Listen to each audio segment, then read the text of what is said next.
Es momento de asomarse a La Ventana Indiscreta, un programa de reflexión y crítica para abrir nuestra mirada a lo mejor del cine. Conducen Anne-Marie Meyer y Hammurabi Hernández. La Ventana Indiscreta. Iniciamos.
Bienvenidos de nuevo a La Ventana Indiscreta.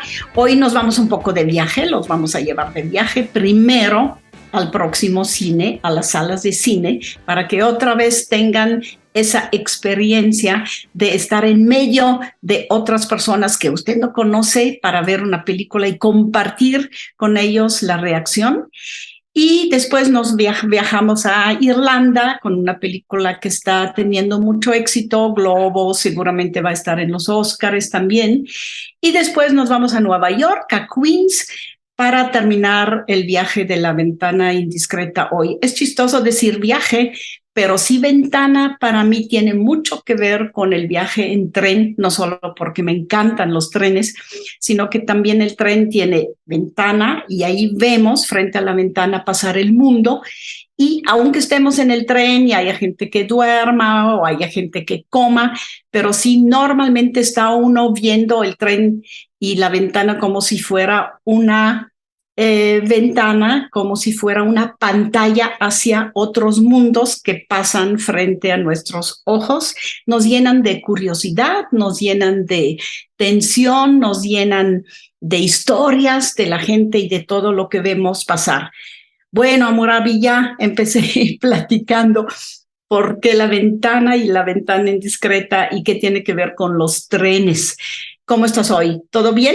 Hola, Mari, y todos los que nos escuchan, todo eso que tú dices provoca el cine, ¿verdad? Provocan las películas y por eso, bueno, finalmente las películas es como asomarse a estas ventanas en donde nos asomamos a la vida de otras personas, también un poco para comprender la de nosotros. Todo bien, estuve yendo al cine a ver The Fabelmans finalmente, porque, bueno, había una función de como para público, para audiencia y para prensa. Obviamente es muy distinto ver una película en cine, ya con audiencia y con público. Hay gente que se queja de las personas que están en el cine. En general, a mí la mayoría me parece que se portan adecuadamente conforme a las reglas de civilidad que debería haber en las salas de cine, finalmente por el hecho de compartir un espacio público, digamos, ¿no? Pero lo que me gustó más que verla en la gran pantalla, porque eso es lo que regularmente la gente dice, es haberla visto con la audiencia, pues porque reacciona a los momentos más interesantes de la película y esas reacciones y esas respuestas que a veces tiene la audiencia frente a los momentos, digamos, más climáticos de la película, eso te da cuenta por una parte, pues que efectivamente hay una construcción de suspenso muy interesante en esa película, The Fabelmans, la película de Steven Spielberg, eh, o que finalmente también evoca, digamos, a la memoria, al conocimiento, a la historia de los espectadores sobre la filmografía de Spielberg, ¿no? O sea, como decir, claro, esto me recuerda a tal película, ¿no? O el momento en donde él descubre que está en la oficina de John Ford, ¿no? Y entonces de pronto la música ya es un western, los carteles del cine, la nostalgia del trabajo de los estudios de cine de aquella época, de aquellos años, de la década de los 60, pues obviamente eso, la respuesta que tiene la audiencia a veces simplemente no me refiero a una respuesta hablada, sino una respuesta, digamos, de emociones que se despiertan en la proyección, pues eso te habla, pues, dónde está, como un director como Spielberg, con muchos años, sigue teniendo esa capacidad de mover al público, ¿no? Y eso creo que es lo interesante de ver, de ir a una sala, pues. Sí, creo que si estamos en la casa y la vemos, sí la vemos como narración, la vemos como personajes, pero sí nos falta verla también en un ambiente, ¿no? El mismo ambiente de estar en el cine y sobre todo también el sonido, que rara vez, por lo menos en mi casa, no tengo el sonido, que de repente tú escuchas el espacio, incluso a través del diseño sonoro, que te mete mucho más o te hace meter mucho más a la película. Y en Los Fabelman yo creo que la hizo Spielberg para, a lo mejor diríamos la gran pantalla, pero diría yo más bien la percepción espacio-temporal que tiene uno en el cine. A mí me pasa algo con el streaming, a veces me cuesta trabajo fijarme mucho en el montaje, en los cambios, por ejemplo, me imagino que en el Fabelman lo que es la intimidad de la familia, donde pasan cosas, donde uno descubre a través de la cámara y el ojo de Spielberg también secretos de la familia, y lo que son escenas en la playa o una competencia deportiva que tiene mucha gente. Ese tipo de cambios en el ritmo y en el estilo y en el ambiente no se siente ya en una pantalla de televisión. No sé si estás de acuerdo conmigo. Y creo que para Fabelman es justo de lo que vive la película, de ese cambio de ritmos y cambio de lo íntimo a lo público, ¿no? Y eso seguramente se siente más en el cine. También se siente, por ejemplo, el tipo de cámara con que está hecha, ¿no? O sea, hay algunas escenas en Los Fabelman que está filmada en 8, en 16 milímetros, que da una percepción de la imagen mucho más granulada y como más a la antigua, digamos, menos, con menos, digamos, limpieza, digamos, de la imagen. Y entonces eso te dice, bueno, es que eso quizás es porque lo que estamos viendo es lo que está filmando el personaje del chico que se supone que es Spielberg, ¿no? Y entonces ya a partir del contraste del tipo de imagen que maneja y el tipo de cámara que se maneja, te puedes dar cuenta qué es quizás lo real de ese personaje o lo que él se está imaginando, está filmando con su cámara, ¿no? Entonces a partir de esas sutilezas y de esos detalles con la imagen, te puedes dar cuenta, digamos, de la repercusión emocional que está viviendo el personaje y eso en una pantalla mucho más grande es mucho más perceptible. En Pinocho, yo vi Pinocho, por ejemplo, en el cine, todavía está, ¿eh? Son los últimos días, así que no se la pierdan. No, yo creo que va a seguir todavía, ¿no? Pinocho está hecha para cine, ¿no? Y para una sala maravillosamente equipada también con la música y también equipada por los mínimos detalles de la imagen. Y sí hay cosas que, por ejemplo, de repente vi, cuando ya la vi después ya en mi casa, dije, no, aquí no se ve, por ejemplo, toda la escena de la muerte con los ataúdes alrededor, esa cosa azul, ese movimiento que llena todo el espacio de una hada también, que es transparente, eso ya no se ve en una pantalla de televisión, aunque tengas una buenísima pantalla, pero no es la manera de cómo sientes, sobre todo la animación también de stop motion, que es animación física. de muñecos y de objetos y de todo tipo de objetos que toman vida frente a ti. Finalmente, eso sí se nota mucho más, mucho mejor en el cine con los detalles y el sonido que tiene que tener. Sí, me sorprende que siga en cine, ¿no? Digo, obviamente, pues tiene el peso de que es una película dirigida por un tapatío, probablemente, y además que va a estar premiada en muchos lados, ¿no? Esta semana tuvimos las buenas noticias de que las nominaron a los BAFTA, a Mejor Película Animada, y luego las nominaron a los premios Annie, que son como los premios de animación que los eligen y los premian como personas que están especializados en animación y que están en la industria de la animación, a diferencia de los Óscares, que son quienes premian, pues son de todos, ¿no? También hay otras personas de otros ámbitos también votando por esa categoría. Entonces, obviamente, saber que el mismo gremio de gente de animación está interesado en que Pinocchio tenga esos reconocimientos, bueno, habla muy bien de la película y qué bueno que sigue en cartelera, ¿no? Igual como Avatar, que va a ser otra película que también va a seguir meses en cartelera. Y eso, pues esos fenómenos luego son muy interesantes como de presenciar, atestiguar, sobre todo porque hay muchas películas que mucho duran una semana y 2 semanas. Luego es muy difícil andar persiguiendo los horarios en las salas de cine. Claro. También le queremos aconsejar de que vea en el cine Ruido, una película de Natalia Beristain, que es está hecha con la actuación de su madre, que hace también el papel de una madre que busca a su hija desaparecida en la película y mezcla actores profesionales con mujeres buscadoras reales, ¿no? Natalia Beristain creo que es en ese momento una de las de veras más importantes realizadoras que tenemos en México. Y me pregunto cómo en cine también se verá After Sun de Charlotte Wells, una película más bien experimental que me da muchas ganas ir a ver para ver cómo se ve en el cine. Hammurabi, bueno, fue nuestro primer tema de hoy y creo que usted también pues agarre su valor y sus ganas de vivir una película en circunstancias muy diferentes y vaya al cine.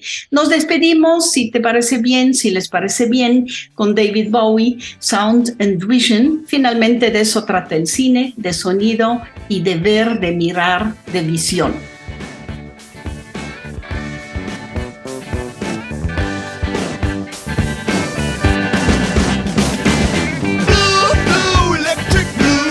The color of my room where I will live.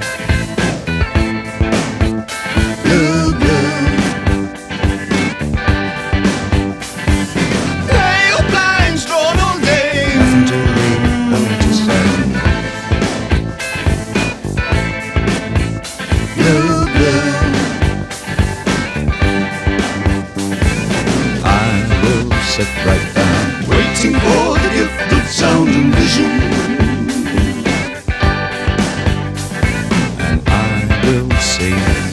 Waiting for the gift of sound and vision. Drifting into my solitude. Over my head. Don't you wonder sometimes about sound and vision?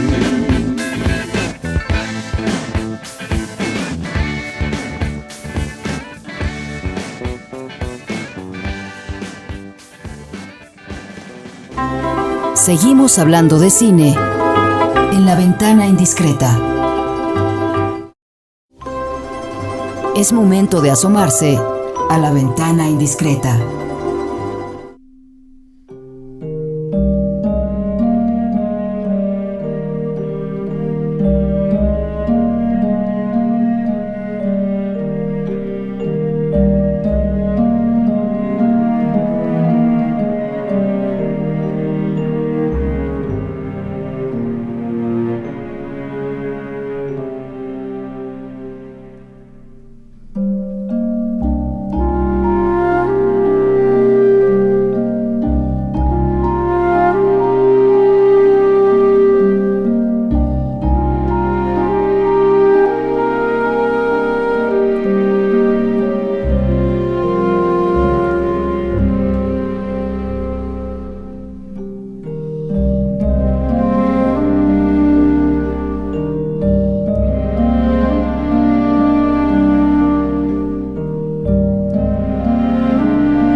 Estamos de vuelta en La Ventana Indiscreta y como ya le dije en el primer bloque, primero los llevamos al cine y ahora los llevamos a una isla de Irlanda con una película que está teniendo mucho éxito y también nos gustó a nosotros muchísimo y también me dejó con miles de preguntas que aquí no nos vayan a pedir por favor que se la expliquemos, sino de veras hay que tomarla como es irlandesa, habla de una especie de leyenda y de una población donde cada uno también, al mismo tiempo que está encerrado en su propio mundo, también hay una sociedad que entre ellos hay interacción, hay mucha interacción.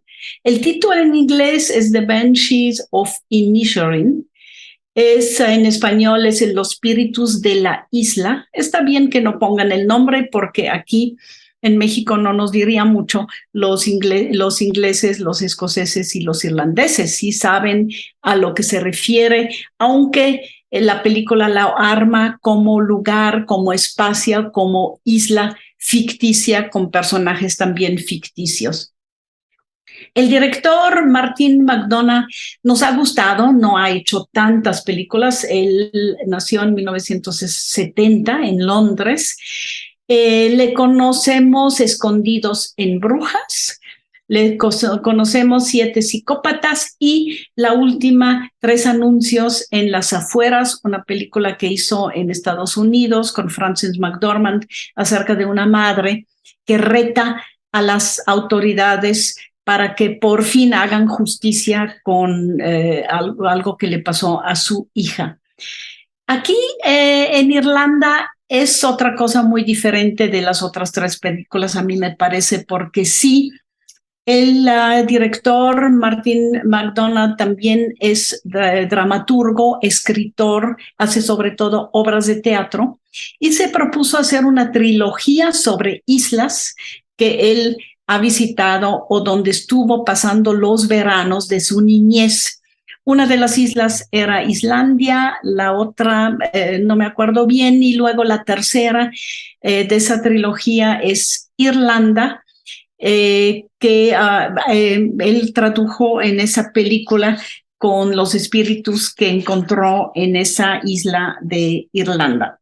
Hammurabi, a ti también te encantó, te capturó, te atrapó la película. Es una película que ya la vi 2, 3 veces, creo que van 3, y cada vez le encuentro cosas nuevas, aunque es muy rara la historia, los personajes y finalmente todo lo que cuenta también, pero nos atrapa.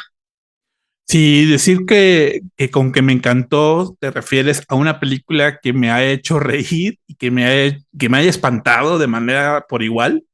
Sí, quizás sí me gustó mucho, porque creo que me parece claro que lo que tiene este director Martin McDonagh es esa capacidad de ver, digamos, lo patético en situaciones muy trágicas, pero también lo trágico en situaciones muy cómicas, ¿no? Y esa manera de encontrar esa dualidad, ¿no? Me parece formidable en él. Digo, quizás tiene pocas películas, pero entiendo que tiene una trayectoria más o menos amplia como dramaturgo, como director teatral, y se nota mucho en su cine, ¿no? Creo que yo incluso por momentos decía, es que esto es casi como una obra de teatro, ¿no? En el sentido de que hay muchos diálogos, casi siempre son los diálogos lo que mueve a los personajes, lo que lleva a la acción de los personajes. Sin embargo, creo que sí me parece que en toda la construcción del espacio de la isla, pues está también una mirada cinematográfica muy formidable, ¿no? Los espíritus de la isla, así de manera muy breve como la historia, son 2 amigos adultos, varones, los 2, viven en una isla de Irlanda, completamente aislados de lo que está pasando afuera, ¿no? O sea, en algún momento los personajes no saben cómo va la situación de la guerra civil en Irlanda. Estamos hablando que son los años 20. Y entonces, obviamente, lo que sucede es que uno de ellos va a visitar a su amigo y de pronto su amigo le rechaza la visita, no le abre la puerta. Cuando él se va digamos, al pub, al bar donde todos se reúnen, el hombre que es su amigo se para y se va, ¿no? Entonces, finalmente se da cuenta que el que consideraba su mejor amigo simplemente de manera muy tajante le dice, ya no me caes bien, ya no quiero saber nada contigo. Y esa separación, esa fractura que hay en la relación entre ambos personajes, que parece como de dos niños chiquitos que se pelean, ¿no? Y se pelean por cosas como muy sencillas y muy básicas, pues conlleva digamos, como una especie de bola de nieve, una serie de tragedias muy fuertes, ¿no? Ante esa, digamos, esa separación. Pero lo que vamos entendiendo más bien es como la locura que se desata, el espacio, ¿no? Es decir, están en una isla en donde únicamente los personajes siempre ven, conocen, han conocido toda su vida a las mismas personas de siempre, donde están como aislados del mundo y del resto de la sociedad, ¿no? En donde hay como una especie de fanatismo muy fuerte alrededor de un montón de supersticiones, en este caso el de las banshees, ¿no? Estas banshees que anuncian la muerte y la tragedia, ¿no? Y entonces eso lleva a la locura a los personajes. Son personajes que parecen como, incluso por su manera de hablar, por su manera de expresarse, parecen personajes como muy patéticos y como muy ridículos, pero que al mismo tiempo tienen mucha razón sobre por qué el vínculo social es importante para ellos y más en un contexto como esa isla, ¿no? Entonces, de pronto, esas dualidades me gustó mucho en la película, ¿no? Entre lo de dentro y lo de fuera, entre lo vivo y lo no vivo, entre lo patético y lo inteligente, o entre la tranquilidad que esperan ellos encontrar en la nada que ofrece esa isla, pero también todo lo turbio que está escondido en ese espacio, ¿no? Y eso, entre lo cómico y lo trágico, ¿no? Esa dualidad a mí me gusta muchísimo en la película. Lo que es interesantísimo también es que nos muestra mucho que el aislamiento, vivir en aislamiento, crea como obsesiones de los rituales, ir todos los días a la misma hora a la cantina y pasar 3 o 4 horas en pláticas. En pláticas, ¿qué tipo de pláticas? De eso se trata también, porque entre los dos amigos, uno de los momentos y motivos fuertes es cuando se enfrentan, porque uno le dice al otro, no, sí me caías bien y platicábamos bien, pero me aburre tu plática, ya no quiero esa plática. El más viejo de ellos, hay también aquí digamos, polos opuestos de generaciones, uno más joven, que justo es el que le gusta esa plática, la plática vacía, incluso le dicen el small talk, ahí la pequeña plática, y el otro le dice, no, yo ya no, estoy más grande, yo ya soy viejo, yo necesito hacer algo que tenga significado, no me basta esa plática que tenemos todos los días, quiero escribir música, quiero tocar mi violín, quiero hacer cosas interesantes y dejar huella cuando yo me vaya. Entonces, salir de esa rutina finalmente para el otro es una tragedia terrible porque le falta ese momento social que tiene todos los días. El mismo rompimiento también, el personaje principal, el protagonista, lo tiene con su hermana, y después lo hay también con un chico de la isla que lo sigue mucho, que también es un muchacho con problemas mentales y además de violencia con su padre muy, muy fuertes. Y todo eso sí, como bien dices, tiene que escalar y tiene que llegar a un punto de no retorno para cada uno de los personajes, donde finalmente hay mucha violencia, pero no es una violencia de lucha entre ellos, es una violencia que simplemente ya no aguanto mi propia soledad y algo tengo que hacer para salir de ella.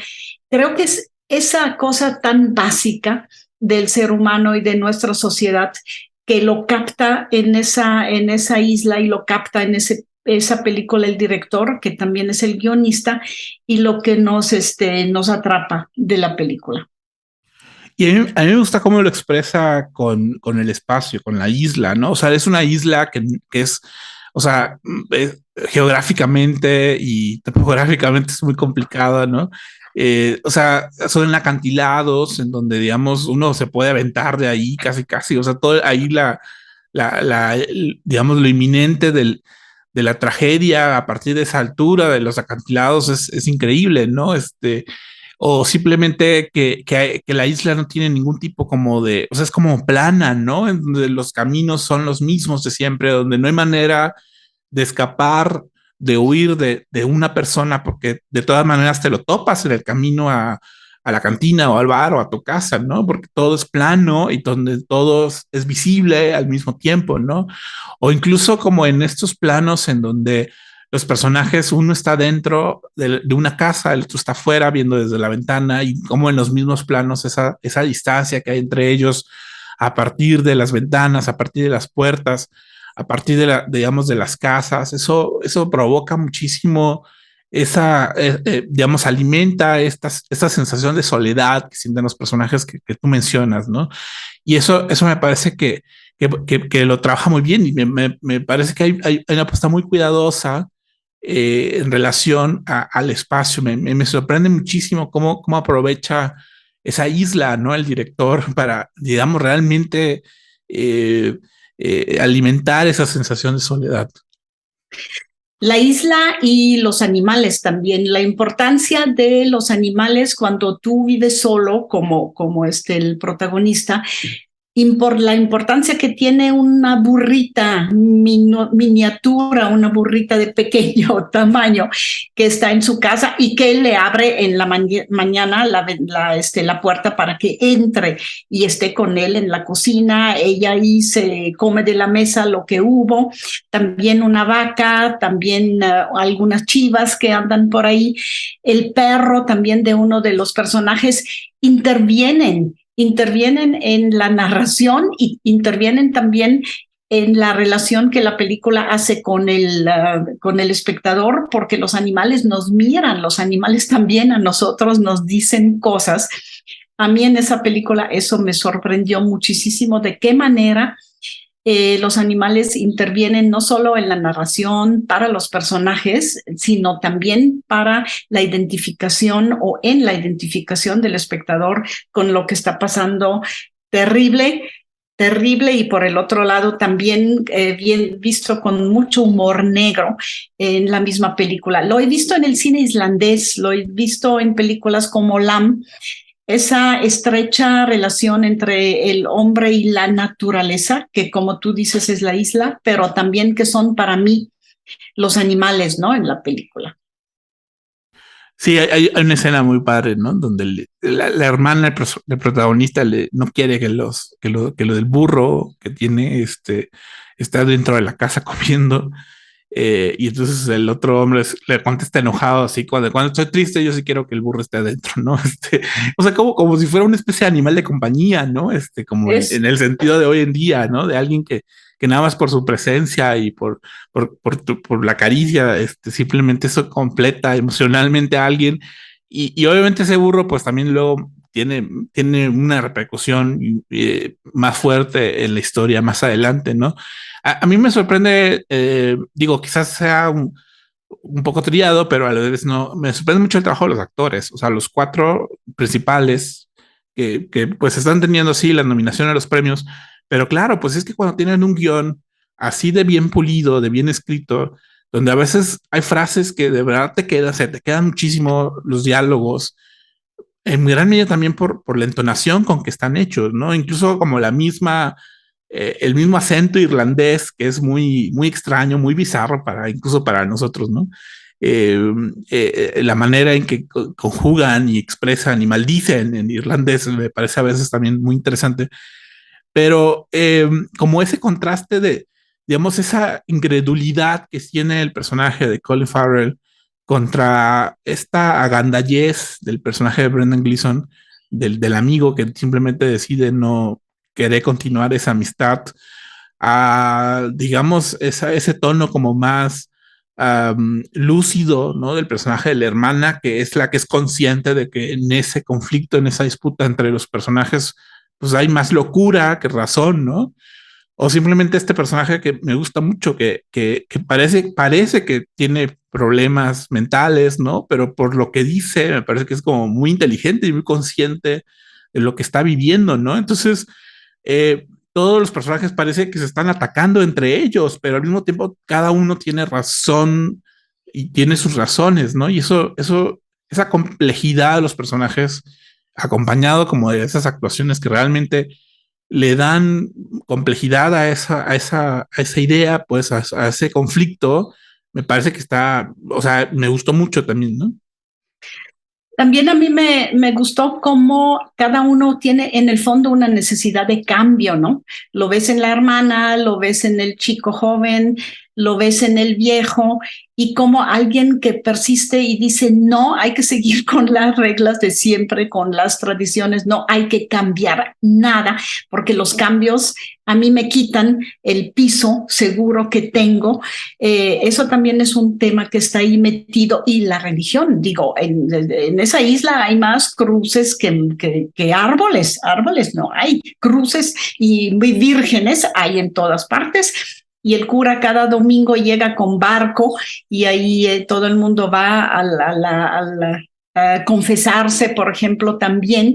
Esos rituales también en esa isla del catolicismo los muestra con mucha fuerza, sin que sean tema y sin ni siquiera que se tematicen o se vean como discurso, discurso de crítica. Ahí está, simplemente es lo que muestra.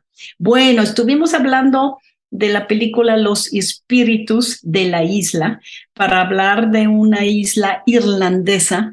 No se pierdan esa película, porque no solo es una de las fuertes en ese momento, y es una película así que se le va a grabar en la memoria para el resto de su vida, seguramente.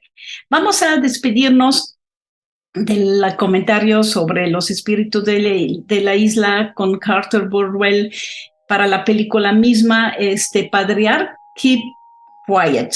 Es el nombre del protagonista. Keeps quiet, se queda tranquilo, se queda inerto, no se cambia o no se mueve, diría yo, quizás, que es el tema de esa canción.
La ventana indiscreta.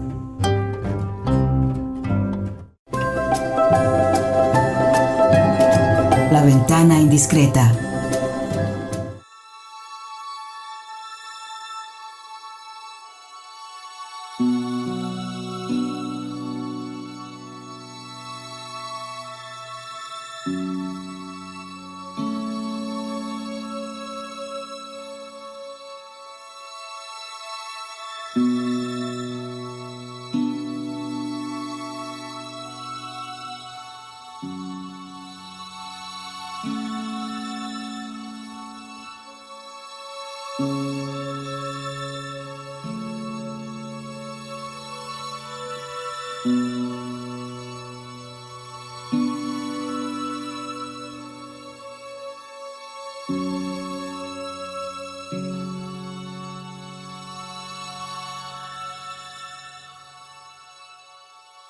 Estamos de vuelta con Flushing Meadows, Christopher Spielman para la película El tiempo del Armagedón. Tiempo del Armagedón. Y creo que es buena traducción de Armageddon Times en inglés, una película interesantísima de James Gray. Él es de Nueva York, nació en 1969. Y aquí nos dicen desde el principio que estamos en 1980, que es otoño, y que estamos en Nueva York, en Queens, donde el protagonista, un niño de nombre Paul Graff, de 11-12 años, está en una escuela pública y hace amistad con un niño de color. Nuestro Paul, nuestro guía a través de esa historia, el niño, es un niño inquieto, bueno, es normal para esa edad, pero inquieto también porque no quiere entrar al sueño americano siendo de una familia de judíos donde sí todavía persiste en la familia, en su madre, sobre todo en su padre y también en su abuela, esa intención de adaptarse al modo de ser norteamericano, hacerse rico, no tener una casa normal, sino una especie de mansión, tener no un carro viejo, sino lo más novedoso del carro, ser alguien que de veras logró un poco de riqueza o la riqueza material que podría ser parte de ese sueño americano. ¿Qué pasa con ese Paul? Pues vemos su día a día en la escuela, vemos sobre todo su amistad con el niño de color que es Johnny, que es de otra clase social, y sobre todo también su resistencia, sus ganas de molestar un poco la vida de sus padres, la vida, sobre todo su padre que es golpeador, muy, muy, muy duro con él, y realizarse más bien como dibujante, como artista. Él quiere ser artista, es un niño sensible, pero sensible y no dulce, sensible y rebelde. No sé cómo viste tú esa historia principal, que sería en el fondo la sinopsis de la película, Hammurabi. Una película muy dura y muy trágica y muy difícil, ¿no? Una película muy incómoda además, ¿no?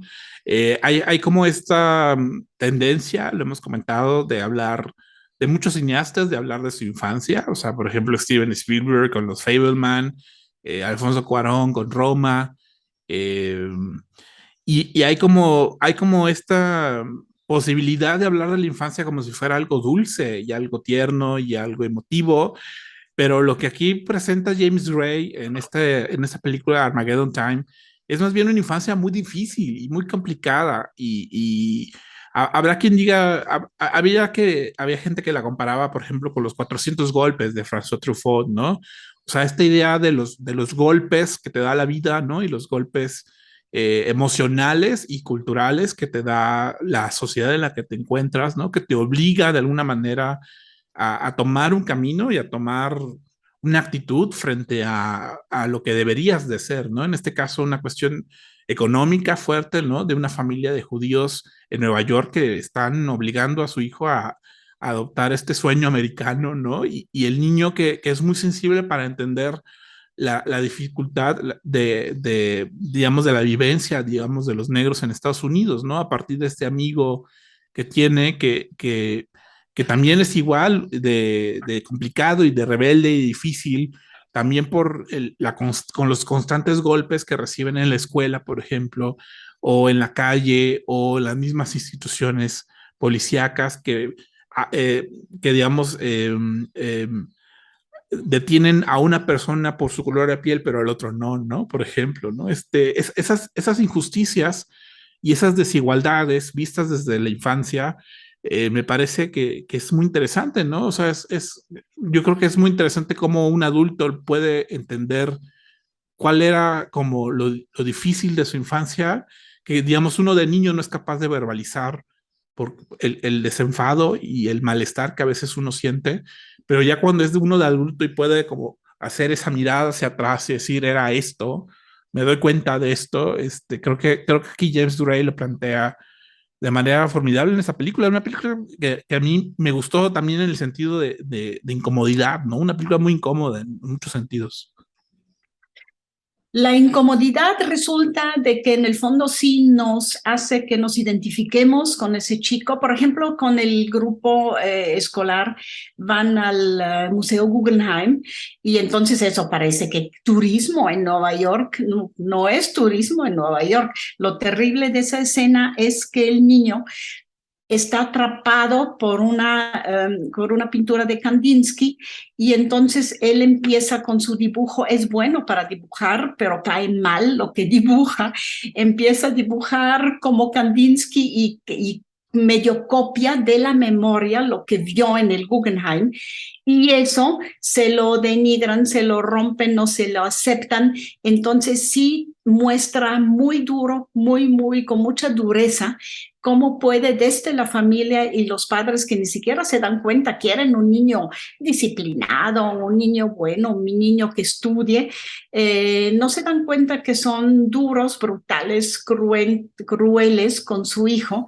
y que también al prohibirle de ver, por ejemplo, el chico que realmente con el que él se identifica, el blanco y el otro más de color y de otra clase social, le quitan en el fondo lo único que tiene de positivo en su vida, ¿no? Otro punto positivo también es en la familia está lo mismo. Su abuelo materno también es un personaje sensible, consciente de dónde vienen. Él son judíos ucranianos, que los papás del abuelo llegaron a Estados Unidos y él sí le quiere transmitir los valores como la solidaridad, la tradición del humanismo y no meterse en esa lucha competitiva entre personas que en el fondo el papá sufre y la mamá sufre. Vemos sufrir a todos de la lucha en la que se metieron, pero no se encuentran o no encuentran el centro de su vida en la comunidad. Las comidas familiares siempre terminan en peleas, Hammurabi, ¿sí? Cada vez que se ven con tíos y tías, abuelo y abuelo, empiezan y alguien sale y bate la puerta y es una continua competencia también de yo me impongo a los demás. Y el chico ahí pues tiene unas estrategias de resistencia muy, muy diferentes, ¿no? Así lo veo yo, la leo yo, pero me parece que es una sola parte de la historia. La otra historia es qué tanto vemos del Estados Unidos de los años 80, porque estamos en plena campaña hacia la presidencia de Ronald Reagan. Se ve la televisión todo el tiempo prendida, cómo esa campaña es sumamente agresiva, que él, por ejemplo, le dice a los que van a votar, y por eso viene al caso también Armagedón, él les dice, como en la Biblia, Armagedón, que es la apocalipsis, si no votan por mí, Estados Unidos no se va a salvar. Estados Unidos blanco, Estados Unidos, digamos, exitoso en el mundo, se va a salvar nada más a través de mí. Y está el apocalipsis ahí, él pinta casi el apocalipsis en el cielo si no votan por él. Y nosotros lo escuchamos en la tele, no nos importa tanto, lo escuchamos y parece parte del ambiente hasta que hay un cambio drástico y nos tenemos que dar cuenta que la película sí tiene que ver con hoy y nuestra misma actualidad. Y tiene que ver con ese personaje de la actualidad que es Donald Trump, ¿no? Que parece que una coincidencia enorme, ¿no? Que el mismo director haya estudiado en la misma escuela que Donald Trump y que haya conocido esa familia, digamos, de conservadores blancos del WASP neoyorquino, ¿no? Pero bueno, a mí lo que me entrega es como todas las generaciones. Es que fíjate, cuando la película la vi al mismo tiempo que Apolo 11 y medio, la película de Richard Linklater, y en la película de Linklater alguien menciona, es que todas las generaciones tienen como su visión del Armageddon, pues como del fin de los tiempos, todos tienen una manera distinta de concebir el futuro, que el futuro ya se va a acabar, ¿no? Que es una idea que además está muy repetida en la cultura norteamericana, ¿no? Entonces es muy interesante ver cómo la llegada de Ronald Reagan digamos, a la política, digamos, Estados Unidos, a la presidencia, pero también a la casa de esa familia judía, ¿no? A través de la televisión, anuncia como si fuera el fin de los tiempos, como si fuera el fin de la inocencia, ¿no? De las cosas, ¿no? Y eso vinculado, obviamente, a la percepción que hoy tenemos con Trump, ¿no? Y del conservadurismo blanco, ¿no?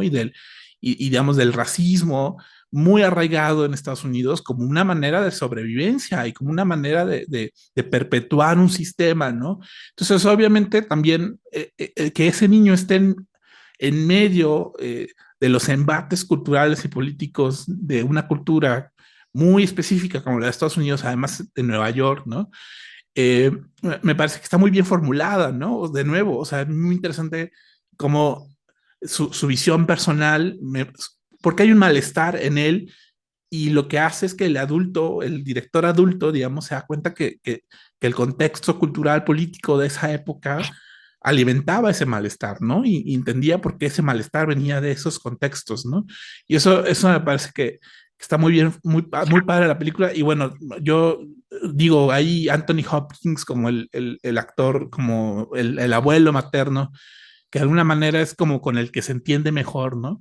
También porque él sí vivió el ser migrante ucraniano en Estados Unidos y él sí entendió, él sí vivió el ser diferente, ¿no? Y el tener que hacer estas transiciones y eso me gusta, ¿no? Esa convivencia y ese entendimiento que tiene con el personaje del abuelo a partir justamente de ese sentirse diferente. Yo noto detrás de la película de veras un autor, un realizador muy preocupado y reconociendo como en el fondo en su niñez y en su juventud ya era percibible ese espíritu que llevó finalmente a la presidencia a Trump. Y yo siento que él nos quiere decir en la película, en los 80, con la campaña de Ronald Reagan y después la presidencia de Reagan, ahí ya siguieron las raíces, de ahí viene el trumpismo y toda esta manera tan agresiva de defender o de luchar en pro de América del Norte, América, y no Norteamérica del Norte, blanca, exitosa, haciendo negocios, haciendo de la política también un negocio y haciendo un negocio de su familia. Para mí muy importante es, por ejemplo, y eso pasó en la realidad y está en la película, ese colegio al que llevan de castigo la familia de Paul, es un colegio de la derecha totalmente y es un colegio donde uniforman, disciplinan y aleccionan a los niños de defender su raza, incluso lo dicen blanca, y su ser exitoso en la vida. Vemos, por ejemplo, a la hermana de Donald Trump ahí dar un discurso encendido sobre el éxito, sobre ser exitoso, sobre el individualismo, sobre nada que ver con los demás que viven a mi alrededor. Y para mí eso es pues sí, materializado en la película, la preocupación del director de la película. No sé si con eso estarías de acuerdo tú también, Amurabi. Sí, y además muy padre porque da pistas para entender otras películas de James Gray, ¿no? Ad Astra, por ejemplo, una película de ciencia ficción, pero que los dilemas familiares están en el núcleo de la película, ¿no? Y además es un director que por alguna razón nunca ha estado premiado y nada, pero es de verdad uno de los muy buen director norteamericano, ¿no? James Gray. Y bueno, el tiempo del Armagedón, pues que estuvo en cartelera como hace unos meses, ¿no? Me parece que sigue siendo una constante en su filmografía, muy buen cine, lo de él. Y justo nos despedimos con lo que es el tema central de la película, Armageddon Time, de The Clash. Y ojalá ustedes la puedan ver, búsquenla, porque sí es una película que a mí me abrió también un poco, me explicó dónde buscar las raíces de lo que estamos viviendo en la política de Estados Unidos. Muchísimas gracias por estar con nosotros, por escuchar nuestros comentarios, por su pasión por saber sobre cine, y nos despedimos hasta la semana que viene. Muchas gracias a Murabi, muchas gracias a todos ustedes. A lot of people won't get no justice tonight. The battle is getting harder in this Irish Armageddon time.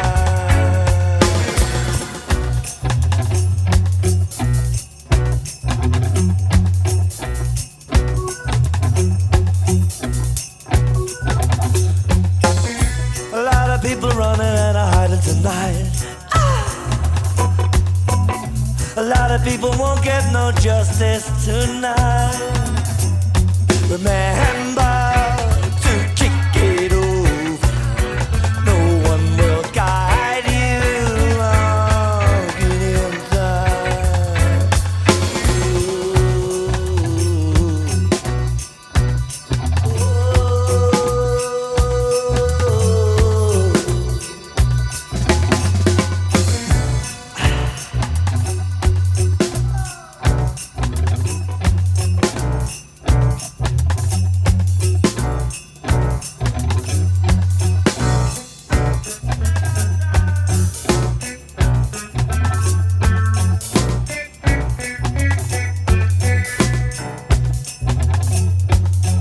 Ivan and Fu Manchu, they both are coming through, yeah.